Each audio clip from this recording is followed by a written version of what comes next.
আমার নবী চিৎকার মারছে, আজরাইল আমি না হইলে তুই হইতি না, আমি না হইলে কুল কায়নাত হতো না রে।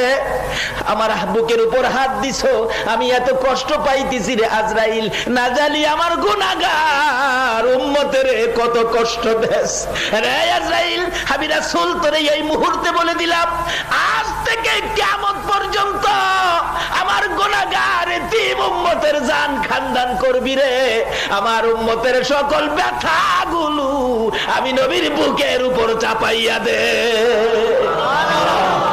আমার আল্লাহ বলেন, বন্ধু দিতে হবে না, চাপাইতে হবে না, এই দরখাস্তটা করার জন্য একটু ব্যথা তোমাকে দিলাম। এবার আজরাইল বলেন, ইয়া রাসূলুল্লাহ আমি কথা দিলাম, আপনার উম্মত যারা হবে, আপনার আশেক যারা হবে, আপনার পাগল যারা হবে, আপনার কথা যারা মানবে, আপনার তরিকায় যারা চলবে, ওই আপনার উম্মতের জন্য আমি তো জান খানদান করার ব্যথা দিব না।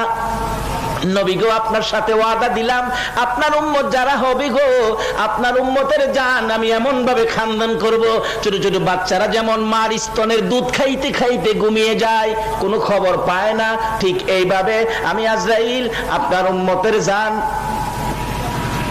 খানদান করব। যেমনি ভাবে মার স্তনের দুধ খাইতে খাইতে বাচ্চাগুলো ঘুমিয়ে যায়, কোনো খবর পায় না, এমনি ভাবে আপনার উম্মতের জান নিয়ে আসবো, তারা কোনো খবর পাবে না।